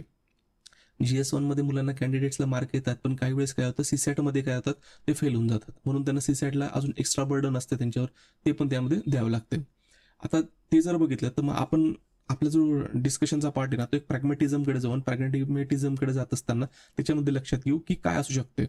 आता हे जे मी बोलतोय हे इंडिकेटिव्ह आहे, हे प्रत्येक कॅन्डिडेटची जी प्रिपरेशन लेवल नाही त्याच्यानुसार व्हॅरी होत जाईल. हे त्याच्यानुसार तुम्ही तुमच्या लेवलला काय करायचं, याच्यामध्ये काही मॉडिफिकेशन करायचं आणि तुम्ही तुमचा जो स्टडी प्लॅन असेल तो स्टडी प्लॅन त्या ठिकाणी तुम्ही प्रिपेअर करू शकतात. मग ऑगस्ट मिडपासून ते डिसेंबर एंडिंगपर्यंत हा जो फेज असणार आहे ना, हा फेज कॅन्डिडेटने कशासाठी राखून ठेवला पाहिजे, तर स्पेसिफिकली मेन्स एक्झामिनेशनच्या प्रिपरेशनसाठी. आणि त्याच्यानंतर प्रिलिम्सचा जो मोड आहे तो जानेवारीच्या स्टार्टिंगपासून स्टार्ट होईल. मग आता जर आपण 0th लेवलपासून जर बघितलंय की समजा कॅन्डिडेट्सला काही माहीत नाहीये किंवा कॅन्डिडेट्सला आपल्याला सगळ्या बेसिक गोष्टी जाणून घ्यायच्या आहेत, तर त्याच्यामध्ये काय काय गोष्टी असल्या पाहिजे, तर ते मी सगळ्या इत्तंभूत घेतलेल्या आहेत. ज्या कॅन्डिडेट्सला ह्या गोष्टी माहीत असतील त्यांनी ह्या स्टेप्स स्किप करून पुढचे ज्या स्टेप्स असतील हे त्यांना लागू पडत जातील. आता पहिलं सगळ्यात महत्त्वाचं म्हणजे काय की परीक्षेची रचना आणि स्ट्रक्चर जी असणार आहे एक्झामचं, तर ते तुम्हाला माहीत असणं पाहिजे. आता कॅन्डिडेटला समजण्यासाठी मी इंग्लिश आणि मराठी दोघी साईड बाय साईड दिलेले आहेत, तर ते लक्षात घ्या. तर मग आता काय एक्झामिनेशन जे स्ट्रक्चर आहे त्याची जी डिमांड आहे ती आपल्या लक्षात असली पाहिजे. हे का महत्त्वाचं आहे की प्रिलिम्सच्या लेवलला अप्रोच कसा असला पाहिजे, मेन्सच्या लेवलला अप्रोच कसा असला पाहिजे आणि पर्सनॅलिटी टेस्टच्या लेवलला अप्रोच कसा असला पाहिजे, हे एकदा तुम्हाला लक्षात जर आलं ना, तर आपल्याला सोपं पडतं की आपल्याला स्टडी कसं करायचं आहे. जसं की आता आयोगाने हे क्लिअर केलं की पुढच्या वर्षीपासून स्ट्रक्चर कसं असणार एक्झामिनेशनचं, मेन्स लेवलचं स्ट्रक्चर. म्हणजे काय, आता तुम्हाला हे डाऊट क्लिअर झालं की नाही, आता ही डिस्क्रिप्टिव्ह पॅटर्ननुसारच होत आहे आणि त्याचं आता MPSCने डिक्लेअर पण केलं आणि त्यानुसार कॅन्डिडेटने स्टडी करणे आवश्यक आहे. मग आता हे जे स्ट्रक्चर आणि रचना असेल ना, हे जर तुम्हाला व्यवस्थित समजून घ्यायचं असेल, हे जर तुम्हाला माहीत असेल तर वेल अँड गुड. ज्यांना नसेल माहिती ना, तर ते काय करू शकतात, आपलं यूट्यूब चॅनल आहे, ते यूट्यूब चॅनलवर जाऊन याच्या संदर्भातले जे व्हिडिओज आहे, स्ट्रॅटेजी सेशन्स, ते स्ट्रॅटेजी सेशन्स घेतलेले आहेत. त्याच्यामध्ये तुम्हाला याचं जे स्ट्रक्चर जे असणार आहे, प्रत्येक स्टेजवरची जी मागणी असेल ती समजून जाईल. म्हणजे तुमचा हा जो पार्ट आहे, हा पार्ट या ठिकाणी कव्हर होतो. त्याच्यानंतर दुसरा जर पार्ट बघितला ना, तर तो म्हणजे detail understanding of the syllabus and it's every word. म्हणजे UPSCने असेल किंवा MPSCने जो सिलेबस दिलेला आहे प्रिलिम्स मेन्स, याचा जो व्यवस्थित थरो त्याचं स्टडी करणे आवश्यक आहे. त्याच्यामधला काना, मात्रा, विलांटी, stop, full stop, question mark, colon, semicolon, including या सगळ्या गोष्टी धरून त्याचा जो आवाका आहे किंवा त्याची जी अंडरस्टँडिंग आहे ती अंडरस्टँडिंग करून घेणे फार गरजेचं आहे. आणि सिलेबसमध्ये दिलेला प्रत्येक वर्ड जो असेल तो हा फार महत्त्वाचा आहे. त्याचं प्रत्येकाचं जी मिनिंग आहे ती मिनिंग आपल्याला माहीत असणे आवश्यक आहे. हे जर तुम्ही केलेलं असेल तर वेल अँड गुड. नसेल केलं आणि कसं करायचं हे जर तुम्हाला माहीत असेल तर याचं सुद्धा काय आहे की आपलं जो यूट्यूब चॅनल आहे त्याच्यावर ही प्लेलिस्ट दिलेली मी स्ट्रॅटेजीची, त्याच्यामध्ये तुम्हाला जे सिलेबसची अंडरस्टँडिंग, प्रत्येक शब्द कसा समजून घ्यायचा त्याची मेथड दिलेली आहे. त्या मेथड अप्लाय करून तुम्ही सिलेबस जो असेल तो सिलेबस हा अंडरस्टँड करून घेऊ शकतात.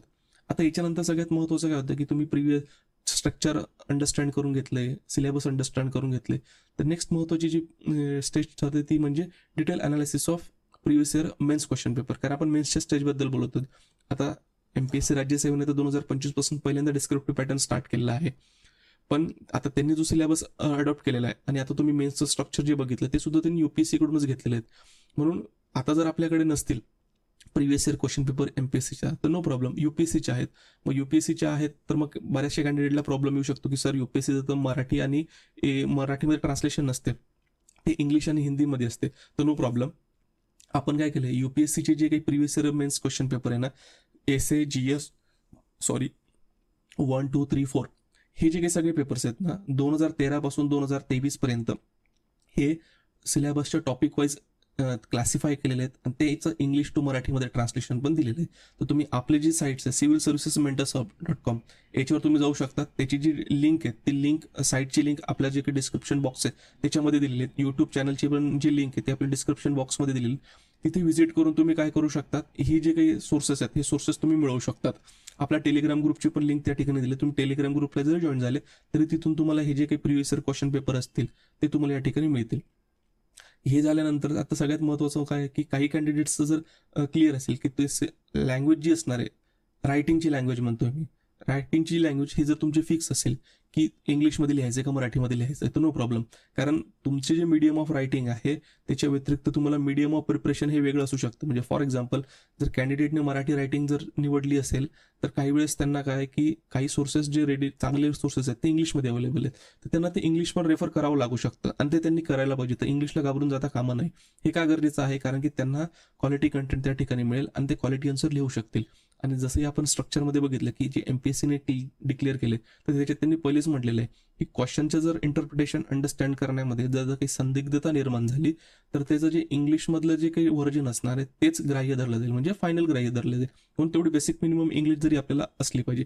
आता तुमचं जर लँग्वेज फिक्स असेल तर या सेक्शनला काही तुम्ही नाही बघितलं तरी चालतंय. आता याच्यानंतर मग जे बेसिक लेवल आहेत तर कॅन्डिडेटला पुन्हा येतं की बेसिक नेसेसरी बुक्स वगैरे असतील ते कुठली रेफर करायला पाहिजे. म्हणजे स्टेट बोर्डची आणि NCERTची. आता याची पण लिस्ट जी दिलेली आहेत ना ही आपल्या वेबसाईटला दिलेली आहे. तर आपल्या वेबसाईटला जाऊन तुम्ही काय करू शकतात तर ती डाउनलोड करू शकतात. आणि यूट्यूबचा व्हिडिओ पण आहे. त्या यूट्यूबच्या व्हिडिओमध्ये मी तुम्हाला सांगितले की कुठली जी काही बेसिक पुस्तकं ती तुम्ही वाचली पाहिजेत आणि कुठली नाही वाचली तरी चालतील. त्याच्यामुळे हे आवर्जून तुम्ही एकदा बघून घ्या, जेणेकरून तुमचं अननेसेसरी जे बर्डन आहे ना ते बर्डन कमी होऊन जाईल. आणि जे काही सिलेक्टिव्ह NCERTs आहेत ते सिलेक्टिव्ह NCERTs तुम्ही काय करायचे आहेत, फक्त रीड करायचे आहेत. आता तुमचं अगोदर बरेचसे जे प्रिपरेशन करणारे कॅन्डिडेट्स आहेत ना त्यांचा इथपर्यंतचा जो पार्ट आहे ना तो बऱ्यापैकी झालेला असेल. ठीक आहे. मग आता सगळ्यात महत्त्वाचं काय होतं की डिटेल स्टडी आणि नोट्स प्रिपरेशन ऑफ. आता जे काही महत्त्वाचे आपण ज्याला म्हणतो कोर सब्जेक्ट, ते कोर सब्जेक्टमधले कुठले कुठले येतात, हिस्ट्री, जिओग्राफी, पॉलिटी, इकॉनॉमी. त्याच्यामध्ये एन्व्हायरमेंट पण येतं आणि general science including science and technology हा पार्ट पण येतं. पण आपण मेन्सच्या पर्स्पेक्टिव्हने जर बघितलं ना तर लक्षात घ्या की याच्यावर प्रत्येकी काय करतात तर वेटेज फार येऊन जातं. हिस्ट्री असेल, जिओग्राफी असेल, पॉलिटी असेल आणि इकॉनॉमी असेल. म्हणून प्रायोरिटी देत असताना हे जे 4 सब्जेक्ट्स आहेत ना कोर सब्जेक्ट्स त्याच्यावर व्यवस्थित फोकस करा. आता याच्यावर व्यवस्थित फोकस करत असताना मिड ऑगस्ट ते डिसेंबर एंडिंगपर्यंत जे एक्सपेक्टेशन आहे ते एक्सपेक्टेशन काय, हे सब्जेक्ट्स तुम्हाला व्यवस्थित समजलेले पाहिजे. ठीक आहे. हे समजल्या व्यतिरिक्त याचे जे नोट्स आहेत मेन्सच्या टॉपिकनुसार हे प्रिपेअर्ड झालेले असले पाहिजे. ठीक आहे. हे अंडरस्टँडिंग. आता हिस्ट्रीमध्ये काय येतात, ancient, medieval, art and culture, modern India, त्याच्यानंतर पुन्हा पोस्ट इंडिपेंडन्स आणि वर्ल्ड हिस्ट्री. आता याचा चंक फार मोठा होऊन जातो. तर याचा चंक मोठा होत असताना महत्त्वाचं काय की जर तुम्हाला असं वाटलं ना की मॉडर्न इंडियापासून सुरुवात करायचं तर मॉडर्न इंडियापासून सुरुवात करा, कारण याचं वेटेज बऱ्यापैकी थोडं बरंच म्हणजे जास्त असते.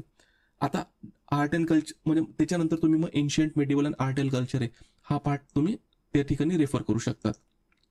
आणि जर तुमच्याकडे वेळ असला म्हणजे बऱ्यापैकी तुम्ही जर पार्ट कव्हर करून घेतलेले असतील, ओरलला तुमचा सिलेबस वगैरे झालेला असेल तर तुम्ही पोस्ट इंडिपेंडन्स आणि वर्ल्ड हिस्ट्री पण अगोदर प्रिलिम्सच्या अगोदर करून ठेवू शकतात जर तुमच्याकडे वेळ असला तर. नसेल तर याला हात पण लावू नका आणि विचार पण करू नका. त्याच्यानंतर जिओग्राफी मस्ट आहे. याच्या NCERTs पण कम्प्लीट करणे आवश्यक आहे. मग जिओग्राफी इन्क्लुडिंग महाराष्ट्र ते जे आहेत हे व्यवस्थित प्रिपेअर करा सिलेबसच्या टॉपिक्सनुसार. UPSCचे प्रिव्हियस इयर क्वेश्चन पेपर मी टॉपिकनुसार आणि सिलेबसनुसार क्लासिफाईड करून दिलेले आहेत. त्याच्याशी रिलेटेड जे थीम्स आहेत त्या थीम्स कशा मॅच करतात ते पण गोष्ट तुम्ही पॉलिटी, जिओग्राफी आणि इकॉनॉमी तर त्याच्यामध्ये बघायचं आणि याच्या व्यवस्थित प्रिपरेशन करायच्यात. याचे जे नोट्स आहेत या नोट्स विथ कॉन्सेप्ट्स या गोष्टी तुमच्या तयार असल्या पाहिजे. आता याच्यामध्ये काय होईल माहिती आहे का की हे बल्की सब्जेक्ट्स आहेत. हे बल्की सब्जेक्ट्स जर अगोदरपासून तुम्ही सुरुवात केलेली असेल तर कदाचित तुमचे हे मिडपर्यंत होऊ शकतात, म्हणजे डिसेंबर एंडिंगपर्यंत होऊ शकतात. जर तसं नाही झालं तर याच्यामधला कुठलाही एक सब्जेक्ट किंवा या 4 सब्जेक्टपैकी त्याच्यापैकी कुठलाही एक पार्ट किंवा दुसरा जो पार्ट असेल ना तो तुमचा प्रिलिम्स मोड असेल, म्हणजे जानेवारीपासून ते तुमच्या प्रिलिम्सच्या एक्झामिनेशनपर्यंत त्यामध्ये तुम्ही ते कव्हर करू शकतात. ठीक आहे. त्याच्यानंतर एन्व्हायरमेंट आणि general science including science and technology हे जे पार्ट आहे ना हे पार्ट तुम्ही प्रिलिम्स मोडमध्ये करावे. याला आतापासून करण्यात एवढं महत्त्व नाही आहे. महत्त्व नाही इन द सेन्स हे सब्जेक्ट्स इम्पॉर्टंट आहेत, नो इश्यू, पण महत्त्वाचं काय, प्रिलिम्समध्ये जर तुम्ही बघितलं तर राज्यसेवेच्या प्रिलिम्समध्ये 5-1 मार्क विचारले जातात. UPSCच्या प्रिलिम्समध्ये याच्या बऱ्यापैकी वेटेज आहेत. आणि तुम्ही हे कसं लेटेस्ट जर केलेलं असलं ना, तुम्हाला चांगलं लक्षात पण राहील. पुन्हा जनरल सायन्सचं जे वेटेज आहेत ते राज्यसेवेत जास्त आहेत, UPSCच्या प्रिलिम्समध्ये एवढं नाही. UPSCमध्ये सायन्स अँड टेक्नॉलॉजी जे लेटेस्ट व्हर्जन्स असतात ते इम्पॉर्टंट ठरतात. मग त्याच्यामध्ये हे तुमचं सायन्स अँड टेक्नॉलॉजी जे असेल ते तुम्ही ज्यावेळेस करंट अफेअर्स प्रिपेअर करतायत, तर करंट अफेअर्स प्रिपेअर करत असताना तुमच्या या गोष्टी होऊन जातील. त्याच्यामुळे काय आहे की हे एन्व्हायरमेंट अँड जनरल सायन्स वगैरे जे आहे ना, जर तुमचं डिसेंबर एंडिंग किंवा जानेवारी स्टार्टिंगपासून तुम्ही याच्यावर ह्या सब्जेक्ट्सवर जाऊ शकतात. आता याच्यासाठी जर तुम्हाला वाटलं की काहींना कन्फ्युजन असलं की कुठले पुस्तक रेफर केले पाहिजे, मग कुठले पुस्तक रेफर केले पाहिजे त्याची पण जी डिटेल आपण बुक लिस्ट आहे, ते बुक लिस्ट आपण यूट्यूबवर पण एक्सप्लेन करून सांगितली आणि आपली जी काही वेबसाईट आहे तर वेबसाईटवर पण ते दिलेली आहे. तर वेबसाईटवर पण दिली, तिथे जाऊन तुम्ही ते डाउनलोड करू शकता. आता हे झालं कॉन्सेप्ट. मग त्याच्यानंतर काय, हे कोर सब्जेक्टच्या व्यतिरिक्त तुमचा जो ऑप्शनल सब्जेक्ट आहे ना, हा ऑप्शनल सब्जेक्ट होणे फार महत्त्वाचं आहे मित्रांनो. कारण प्रिलिम्स नंतर फार वेळ मिळणार नाही आणि ऑप्शनल तुमचा जो काय असतो तो डिसिजन मेकिंग फॅक्टर, म्हणजे तुमचा जो डिसाइडिंग फॅक्टर असतो, तो डिसाइडिंग फॅक्टर जर व्यवस्थित तुम्ही जर हाताळलेला असला ना, तर बाकी उरलेल्या ज्या गोष्टी असतात ते तुम्ही नंतर करू शकतात. कारण जर तुम्ही UPSCचा पेपर जरी बघितले, म्हणजे समजा प्रत्येक पेपर हा 250 मार्काचा असतो, GS1 पासून जो GS4 पर्यंत, सॉरी GS3 पर्यंत, कारण एथिक्समध्ये मार्क मिळतात कॅन्डिडेट्सला, तर 130, 140, 250 पैकी जाणे किंवा 150च्या वरती जाणे हे GS1 to 3 मध्ये जर करायचं म्हटलं ना तर फार एफर्ट्स लागतात. पण जर तुम्ही ऑप्शनलमध्ये व्यवस्थित एफर्ट्स दिले ना, तेवढेच हे करून, तर तुम्ही 150, 250 पैकी 150च्या वरती जाऊ शकतात. हा ट्रेंड तुम्ही UPSCच्या मेन्समध्ये बघू शकतात. पण ऑप्शनल जो सब्जेक्ट आहे ना, हा फार इम्पॉर्टंट आहे. म्हणून त्याची बेसिक अंडरस्टँडिंग, त्याचे नोट्स, त्याची आन्सर रायटिंगची बेसिक अंडरस्टँडिंग, ह्या गोष्टी ज्या असतील ह्या तुमच्या झालेल्या पाहिजे. त्याच्यानंतर एथिक्स प्रिपेअर करायला आहे ना फारसा वेळ लागत नाही. आणि तुम्ही एथिक्स आहे ना, जो शेवटचा पार्ट आहे म्हणजे नोव्हेंबर-डिसेंबर जो असणार आहे तुमचा मेन स्पेसिफिक ड्युरेशन, त्याच्यामध्ये जरी केलं ना तरी होऊ शकते. त्याचं व्यवस्थित तुमचं जर झालं, एथिक्सचं व्यवस्थित कंटेंट तुमचं झालं, त्यांच्या नोट्स वगैरे काढून ठेवल्या, प्रिव्हियस इयर क्वेश्चन पेपर वगैरे बघून घेतले, हे सगळं व्यवस्थित झालं, केस स्टडी अंडरस्टँड करून घेतल्या, तर तुम्हाला फायदा होईल प्रिलिम्स नंतर सुद्धा. आणि त्याच्यानंतर एसे. आता एसेसाठी काय आहे, एसेसाठी फक्त प्रिव्हियस इयर क्वेश्चन पेपर बघा, त्याची अंडरस्टँडिंग घ्या. काही टॉपर्स असतील टॉपर्सचे आन्सर बुकलेट वगैरे बघा, ते कसं लिहितात, काय लिहितात, आणि त्याचं जे कंटेंट आहे तर कंटेंट कलेक्शनच्या मागे आता तरी एसेचे लागू नका. कारण तुम्ही GS साठी जे प्रिपेअर करणार आहेत कंटेंट, त्याच्यानंतर जे करंट अफेअर्स प्रिपेअर करणार आहात, हे जर कन्सिडर केले ना तर ते तुम्हाला काय येईल, एसेमध्ये कामात येऊन जातील. आणि त्याच्यानंतर तुम्ही जर एथिक्स हा व्यवस्थित केला ना, तर उरलेला जो काही फिलॉसॉफिकल जर एसे आला, तर फिलॉसॉफिकल एसे लिहिण्यासाठी जे आर्ग्युमेंट्स असतील, जे एक्झाम्पल्स असतील, ते तुम्हाला एथिक्समधून मिळून जातील. फक्त महत्त्वाचं काय की एसेचं थोडा स्ट्रक्चर जे असेल ना, की स्ट्रक्चर लक्षात घेणे, म्हणजे काय 1000 ते 1200 शब्दामध्ये एक एसे कसा लिहिला गेला पाहिजे, त्याचं इंट्रोडक्शनमध्ये कुठले डायमेन्शन्स इन्क्लूड करणे आवश्यक आहे, जसं इंट्रोडक्शन टू कन्क्लुजनकडे मूव्ह होतो, म्हणजे मेन बॉडी आणि नंतर कन्क्लुजनकडे मूव्ह होतो, तर त्याच्यामधली जी कंटिन्युटी ती कशी साधली जाऊ शकते, त्याच्यामध्ये प्रत्येक जो पॅराग्राफ आहे हा कसा लिहिला गेला पाहिजे, त्याच्यामधलं जे रिलेशन आहे कॉज इफेक्ट रिलेशनशिप हे कसं इन्शुअर केलं गेलं पाहिजे, एक्झाम्पल्स त्याच्यात कसे इन्क्लूड केले गेले पाहिजे, याचं वरवर जे काही अंडरस्टँडिंग आहे ना, हे अंडरस्टँडिंग घेणे फार महत्त्वाचं आहे. त्याच्यामुळे तुम्हाला याला फार एफर्ट्स पडणार नाही एसेसाठी. त्याच्यानंतर current affairs. Obviously current affairs आपण रेग्युलरली जे ते न्यूजपेपर तुम्ही रीड करा, पण 1 तासापेक्षा जास्त न्यूजपेपरला बिलकुल द्यायचा नाही. मी 1 तास पण तुम्हाला जास्त सांगितलं, एक 40-45 मिनिटांमध्ये तुमचा न्यूजपेपर झाला पाहिजे. आणि न्यूजपेपर पण रीड करत असताना तुमचा जो स्टडी अवर्स आहे ना, तो स्टडी अवर्स म्हणजे जिथं तुमचं चांगलं चित्त लागतं त्यामध्ये न्यूजपेपर तर कधीच वाचू नये. न्यूजपेपर सगळ्यात शेवटी तुम्ही वाचलं ना रात्री झोपताना तरी चालतो. महत्त्वाचं का, कारण की काय, तुम्हाला फक्त काय अंडरस्टँड करून घ्यायचं आहे की त्याच्यामध्ये लिहिलं कसं आहे, काय लिहिलेलं आहे आणि कॉन्सेप्ट्स काय चालू आहे. आणि याचे नोट्स सध्या तरी काढण्याच्या भानगडीत पडू नका, कारण जोपर्यंत तुम्हाला माहीत नाही एक्झामिनेशनमध्ये काय इम्पॉर्टंट आहे, काय गोष्टी असायला पाहिजे, तोपर्यंत त्याचे नोट्स काढण्याच्या भानगडीत पडू नका. आणि एक मंथली मॅगझिन जे असेल ते मंथली मॅगझिन तुम्ही रेफर करा. जसं आपलं ज्ञान मॅगझिन आहे, आता हे फार कॉम्प्रिहेन्सिव्हली कव्हर केलं आहे. तुम्ही जर याला इंग्लिशचं मॅगझिन्स वगैरे बघितलं आहे, जे UPSC टॉपर्स वगैरे यूज करतात त्यांच्या प्रिपरेशनसाठी, तर त्याला जर तुम्ही कम्पेअर करून बघितलं ना, तर तुम्हाला त्याची क्वालिटी पण लक्षात येऊन जाईल. तर याचे उरलेले जे व्हर्जन्स आहेत ना, आपण हे लवकरच रिलीज करणार आहोत. त्याच्यानंतर आन्सर रायटिंग.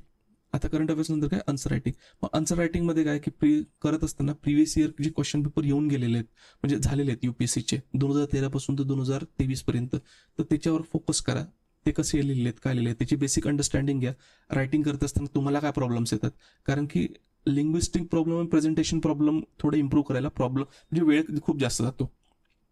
तो तुमचा जर प्रॉब्लेम असला ना, तर तो तुम्हाला आता लक्षात येऊन जाईल की तुमचे प्रॉब्लेम तुम्हाला लक्षात येतील आणि लक्षात आल्यानंतर तुम्ही त्याला इम्प्रूव्ह करू शकता. हा, तुम्हाला आठवत नाहीये, तुमचं कंटेंट प्रिपेअर नाही ना, तर त्याच्यासाठी वरी होऊ नका. जसा जसा तुमचा अभ्यास पुढे सरकेल ना, तसं तसं गोष्टी तुम्हाला लक्षात राहत जातील. पण महत्त्वाच्या गोष्टी काय आहेत, लिंग्विस्टिक स्किल, जे लिहिण्याच्या पद्धती आणि प्रेझेंटेशनच्या पद्धती, ते फार इम्पॉर्टंट आहे. आता याच्यामध्ये काही आन्सर रायटिंगची स्ट्रॅटेजी आहे, त्याचे पण मी व्हिडिओ घेतलेला आहे युट्यूबमध्ये, तुम्ही तोही बघू शकतात. म्हणजे तुम्हाला लक्षात येईल की मला नेमकं काय म्हणायचं आहे. ज्या गोष्टीसाठी म्हणजे ज्या इश्यूज कव्हर करायला किंवा आपण ज्या काही डिफिकल्टीज आपल्या असतील त्या ओव्हरकम करायला जास्त वेळ लागत असेल ना, त्या जर आपल्याला अगोदर माहीत पडल्या ना, तर मेन्सपर्यंत आपण पुढच्या त्या व्यवस्थित पद्धतीने हँडल करू शकतो.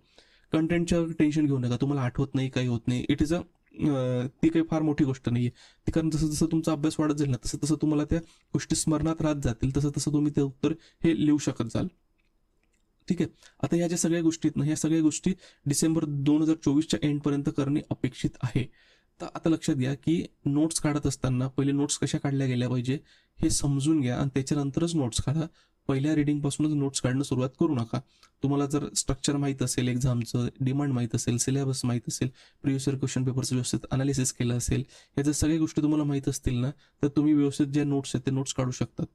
जोपर्यंत तुम्हाला अंडरस्टँडिंग होत नाही आन्सर रायटिंगची, की आन्सरमध्ये काय असलं पाहिजे, तोपर्यंत मेन्ससाठी जे काही नोट्स काढण्यात ह्या तेवढा फ्रुटफुल नाही राहत मित्रांनो. नाहीतर काय होतं की प्रत्येक वेळेस तुम्ही नोट्स काढतात आणि 2-4 महिन्यांनी वाचल्यानंतर तुम्हाला असं वाटतं, अरे आपण काय बकवास नोट काढली, त्याच्यामध्ये अजून व्हॅल्युएडिशन करावं लागते.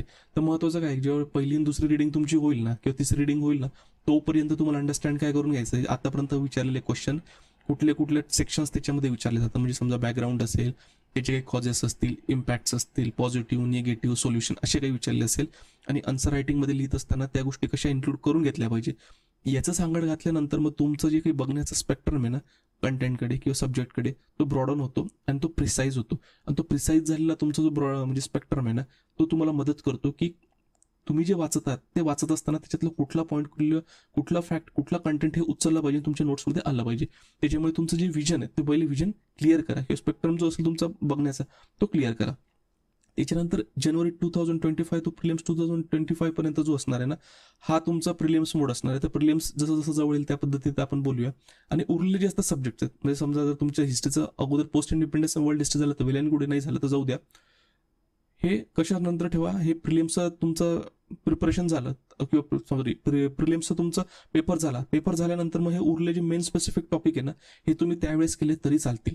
कारण की जसं पोस्ट इंडिपेंडन्स इंडिया, मग त्याच्यामध्ये वर्ल्ड हिस्ट्री आलं, मग सोसायटीचा पार्ट आला, सोसायटी अगोदर झाला तरी चालतो, पण तुम्हाला वेळ नाही मिळाला तर तुम्ही तो नंतर पण करू शकता. गव्हर्नन्सचा पार्ट झाला, इंटरनॅशनल रिलेशन्स झालं, सायन्स अँड टेक्नॉलॉजी झाली, डिझास्टर मॅनेजमेंट झाला, एन्व्हायरमेंटचे जे करंट थीम्स विचारले जातात, म्हणजे कुठले कॉन्फरन्सेस झाले, काही झाले, कुठलं लॉ आला, काही हे होतात, आपण असं म्हणू शकतो काही कमिटी वगैरे एस्टॅब्लिश केल्या, त्यांच्या संदर्भातल्या जे काही गोष्टी असतील तर त्या. आणि सिक्युरिटी हा GS3 मधला पार्ट, ह्या जे काही डायमेन्शन आहेत तुमचा मेन्सचा सिलेबस स्पेसिफिक हे जे काही टॉपिक्स आहेत ना, ते तुम्ही प्रिलिम्स आणि मेन म्हणजे प्रिलिम्स नंतर मेन्स होईपर्यंत हे कव्हर करू शकतात. आता एक लक्षात घ्या, हे करत असताना सुद्धा यांचा सिलेबस वगैरे व्यवस्थित बघून घ्या. आणि बघत असताना तुम्हाला काय करायचं, UPSCचे जसं मी तुम्हाला अगोदर सांगितलं की प्रिव्हियस इयर क्वेश्चन पेपर व्यवस्थित बघा, त्याचा स्टडी करा. आणि करंट अफेअर्स ज्यावेळेस तुम्ही स्टडी करत आहात ना, तर करंट अफेअर्स स्टडी करत असताना यांची सांगड घाला.